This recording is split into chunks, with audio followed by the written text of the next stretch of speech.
Economics के अंदर जितने भी इमेज बेस्ड क्वेश्चन बन सकते हैं, चाहे वो एमसीक्यू के फॉर्मेट में हो, चाहे वो 3 to 4 मार्कर्स के फॉर्मेट में हो, चाहे वो मैक्रो के अंदर हो, चाहे वो इंडियन इकोनॉमिक डेवलपमेंट के अंदर हो, इस वीडियो में जितने भी इंपॉर्टेंट इमेज बेस्ड क्वेश्चन है उसे कवर करने जा रहा हूं। 10 से 15 मिनट में मैं खत्म कर दूंगा। ध्यान से समझ रहा, मे बी 3 से 4 नंबर इसी वीडियो से कल आपको पेपर में क्वेश्चन देखने को मिल जाए। तो स्टार्ट करते हैं। सबसे पहला question, which exception of GDP welfare, GDP welfare का ये कौन सा एक्सेप्शन है जो शो हो रहा है। अब आप देखो एनसीईआरटी का ही है, तो ये कौन सा एक्सेप्शन जो है वो जीडीपी वेलफेयर का शो हो रहा है। ये शो हो रहा है डिस्ट्रीब्यूशन ऑफ जीडीपी, एक्सलटीज, कॉम्पोजिशन ऑफ जीडीपी या बोथ ए एंड बी। तो अगर आप यहां पे देखोगे ना, तो गरीब लोग देखो नीचे खड़े हैं और अमीर लोग जो है वो मजे ले रहे हैं, आसमान में उड़ रहे हैं। तो गरीब अमीर के बीच का ना बहुत बड़ा फासला है, यानी कि जो भी एक्स्ट्रा जीडीपी बढ़ रही है वो अमीरों को ही मिल रहा है, पूरा स्टिल पुअर एंड हंगर। तो वो कौन सा पॉइंट होगा, डिस्ट्रीब्यूशन ऑफ जीडीपी, यानी ज्यादा प्रोडक्शन हो रहा है तो उसका हिस्सा सिर्फ अमीरों को मिल रहा है, गरीब जो है अभी भी गरीब है और पुअर है। Second question, which type of taxes are shown in here. अगर आप देखोगे ना, ये टैक्सेस का जो बोझ है ना वो बढ़ता चला जा रहा है। यहां पे चढ़ना आपके लिए आसान है, यहां पे बड़ा मुश्किल है। तो टैक्स जो है वो बढ़ता चला जा रहा है, इसीलिए कौन सा टैक्स है, डायरेक्ट टैक्स। आप यहां ऐसे भी समझ सकते हो, ऑप्शन में जो ये तीनों चीज दी गई है ये तीनों इनडायरेक्ट टैक्स है, तो ऑप्शन तो हो ही नहीं सकता है। तो और जो है वो क्या है, direct tax. Interpret the explain and explain the given picture on the current environment challenge. तो ये कौन सा करंट इन्वायरमेंट चैलेंज, जरा मुझे बताओ। दिस इज कॉल्ड ग्लेशियर, देखो पिघलता चला जा रहा है, तो ये ग्लोबल वार्मिंग है। और ग्लोबल वार्मिंग को आपने डिटेल में एक्सप्लेन कर देना है, बस और कुछ नहीं। Identify and explain. Identify the situation, तो ये जो सिचुएशन है ये मुझे बताओ क्या है। सनरेज आ रही है क्लास यहाँ पे है ना, टकरा के देखो, फिर से वापस टकरा के नीचे आ जा रही है, तो ये क्या है, ग्लोबल वार्मिंग। इसके टेम्परेचर जो है वो बढ़ता चला जा रहा है, तो ये भी ग्लोबल वार्मिंग है। और ग्लोबल वार्मिंग के आपको क्या करना है, identify situation, identify the situation, represent the picture and explain one strategy. अच्छा, ग्लोबल वार्मिंग को कंट्रोल करने के लिए कोई एक स्ट्रेटजी जो है आपको बताना है। तो आपको क्या बताना है, कौन सी स्ट्रेटजी बताओ ग्लोबल वार्मिंग को कंट्रोल करने के लिए। कार्बन एमिशंस को हमें कम करना चाहिए, हमें पब्लिक मोड ऑफ ट्रांसपोर्टेशन का यूज करना चाहिए, एक पॉइंट सबसे आसान।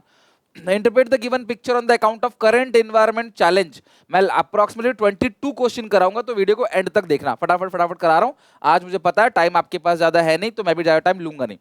तो देखो पेड़ों को काटा जा रहा है, this is called deforestation.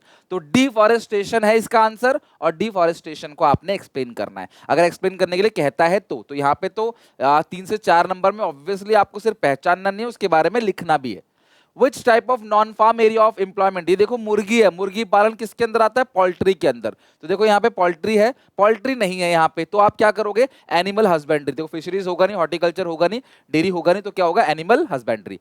Which type of nature of employment, ये ईट बना रहे हैं, है ना, ईट बनाना है। ब्रिक्स मेकिंग का काम जो होता है वो किसका होता है, कैजुअल वर्कर का, राइट। ये क्या है क्लास आपका, कैजुअल वर्कर। अब यहाँ ये कंफ्यूज मत होना कि सर ये खुद का काम भी कर रहे हो सकते हैं। यहाँ देख के तो लग नहीं रहा कि ये खुद का कोई अपना काम कर रहे हैं, तो वो बेसिकली जो मालिक होगा वो इनसे काम करवा रहा होगा, ठीक है। जो मालिक होगा इसका भट्टी का, वो इनसे काम करा रहा है, तो ये कैजुअल वर्कर है।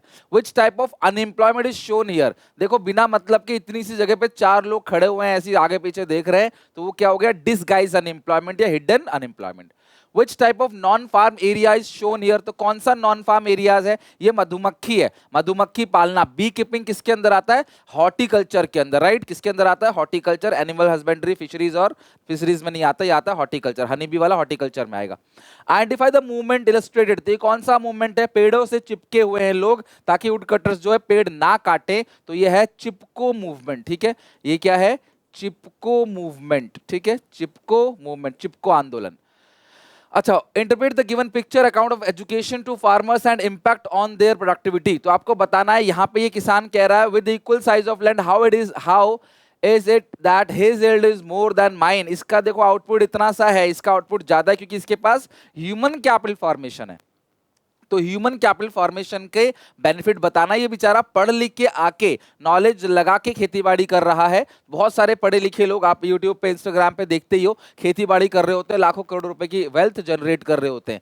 तो ये पढ़ा लिखा है, इसको पता है क्लास कौन सी केमिकल फर्टिलाइजर कैसे यूज करना है, क्या वेजिटेशन कंडीशन होनी चाहिए। सो इसीलिए इसका आउटपुट ज्यादा है। तो ह्यूमन कैपिटल फॉर्मेशन प्रोडक्टिविटी को बढ़ाता है कि नहीं बढ़ाता, इसी का आपने क्या करना है, एक्सप्लेन करना है। तो ह्यूमन कैपिटल फॉर्मेशन जो है, ये जो ह्यूमन कैपिटल है कैसे आउटपुट को बढ़ाता है, प्रोडक्टिविटी को बढ़ाता है, उसको आपने एक्सप्लेन करना है। एंड एवर सिचुएशन डेफिसिट, यहां पे फॉर्मल सेक्टर से धीरे धीरे देखो मूव होके लोग इनफॉर्मल सेक्टर में आ रहे हैं। This is called informalisation. Paper में ऐसा भी आ सकता है कि कैजुअल, ये रेगुलर सैलरीड एम्प्लॉइज है और ये आपका सेल्फ एम्प्लॉयड है और धीरे धीरे ये कैजुअल वर्कर है, तो इसको बोलते हैं कैजुअलाइजेशन। जब रेगुलर सैलरीड एम्प्लॉइज और सेल्फ एम्प्लॉयड लोग जो है मूव होके यहाँ पे आ जा रहे हैं कैजुअल वर्कर में, कैजुअलाइजेशन। बट यहाँ पे क्या है, फॉर्मल सेक्टर और इनफॉर्मल सेक्टर। फॉर्मल सेक्टर से तादाद कम होती जा रही लोगों की और इनफॉर्मल सेक्टर में बढ़ती चली जा रही, क्योंकि यहाँ पे काम है ही नहीं, यहाँ पे जॉब अवेलेबल ही नहीं है, तो बेचारे यहाँ काम करके आते हैं। This is called informalisation of workforce, suggest the impact of indicate situation on the Indian economy. अभी जो इनफॉर्मलाइजेशन का वर्कफोर्स का इंपैक्ट क्या होगा, कमेंट सेक्शन में जरा शॉर्ट आंसर में मुझे लिख के दिखाओ कि अगर कंट्री में इनफॉर्मलाइजेशन होगा, फॉर्मल सेक्टर से लोग कम हो के इनफॉर्मल सेक्टर में मूव करेंगे, तो इसका इकोनॉमी पे इंपैक्ट क्या पड़ेगा। What are the concept shown in the given picture. 500,000 के पुराने नोट थे, देखे जरूर होंगे आपने, ये बंद हो गए।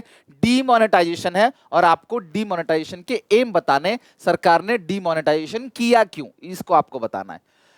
These images show the direct route between, तो यहां देखो ना क्लासेस, स्विस कनाल की बात कर रहा है, इंडिया से लंदन है ना, इंडिया से देखो यूके यानी ब्रिटेन की तरफ ये डायरेक्ट रूट बना देता है। India to China, Britain to India, B correct है। इंडिया टू श्रीलंका नहीं, अफ्रीका टू इंडिया नहीं, बी करेक्ट है। Britain to India, India to Britain.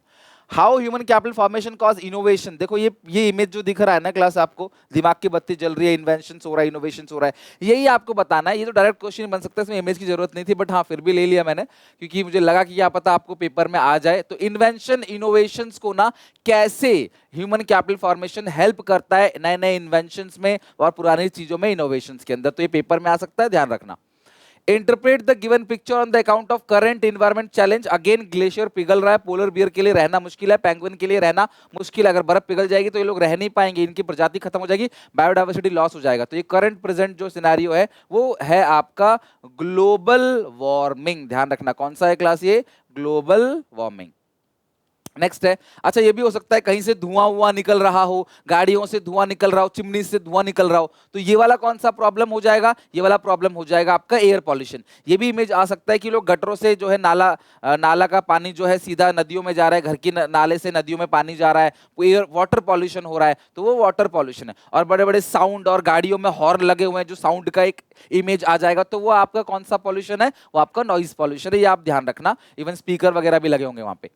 Identify the concept deficit, यहां पे क्लास देखो इसको बोलते हैं आउटसोर्सिंग ना, ये क्या करते हैं क्लास, आउटसोर्सिंग का काम है और आउटसोर्सिंग को आपने एक्सप्लेन करना है। ये आउटसोर्सिंग का इमेज है एनसीईआरटी का। Interpret the given picture account of the strategies opt by sustainable development, तो ये कौन कौन सी स्ट्रेटजीज हैं। सोलर पैनल लगवाया है पहली स्ट्रेटजी जो है ना, ग्रीन एनर्जी और विंड पावर। तो विंड पावर और सोलर एनर्जी जो है ये दो एम है सस्टेनेबल डेवलपमेंट के, जो आपको यहाँ पे लिखने हैं। Next, on the basis of the given explain the objective of government budget, तो देखो राशन बांटा जा रहा है ताकि अमीर गरीब के बीच का फासला कम किया जा सके। देखो राशन की दुकानों पे राशन बांटा जा रहा है ताकि अमीर गरीब के बीच का फासला कम किया जा सके। Redistribution of income and wealth, की गरीबों को सब्सिडी दो, अमीरों से ज्यादा टैक्स को वसूलो, तो redistribution of income and wealth इसका आंसर होगा। 20, which element of diversification, fruits है ना और फ्लावर्स, फ्रूट्स ये सब किसके अंदर आता है, हॉर्टिकल्चर के अंदर। तो दिस इमेज शोज हॉर्टिकल्चर, और हॉर्टिकल्चर को आपने क्या करना है, नीचे एक्सप्लेन करना है, हेडिंग डालनी है और फिर उसको एक्सप्लेन कर देना है। Explain the following is the institutional source of credit, तो बताओ क्लास कौन सा इंस्टीट्यूशनल सोर्सेस ऑफ क्रेडिट है जहां पे महिलाएं, ये इमेजेस हमने भी क्लास यूज किया हुआ पढ़ाते वक्त, इसको बोलते हैं self help group, SHG। Last, the given two images shows one of the initiative taken by the Mao Zedong to modernize Chinese economy, explain। तो चाइनीज इकोनॉमी को मॉडर्नाइज करने के लिए देखो लोग खेती बाड़ी कर रहे हैं, कलेक्टिवाइजेशन है इसका, इस इमेज का आंसर क्या है, कलेक्टिवाइजेशन। और ये हुआ किसके अंदर था, great leap forward campaign 1958, GLF campaign, ठीक है। 5 साल के अंदर लंबी छलांग लगाएंगे, अमेरिका को और क्लास ब्रिटेन को पीछे छोड़ देंगे। तो दिस इज कॉल्ड GLF, और ये GLF कैंपेन है, इसको आपने एक्सप्लेन कर देना है। That's it.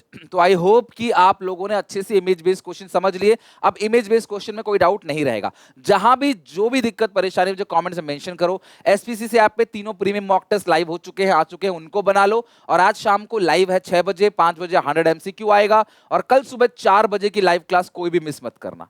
पूरा का पूरा इको कराऊंगा वन शॉट के अंदर, 3 घंटे के अंदर कंप्लीट सिलेबस। पहली बार पूरा का पूरा सिलेबस देखो यूट्यूब पे एक साथ लाइव क्लास में कराऊंगा, और पूरे 3 घंटे के अंदर। तो देखना जरूर। मिलते हैं नेक्स्ट वीडियो में। Till then take care, bye bye.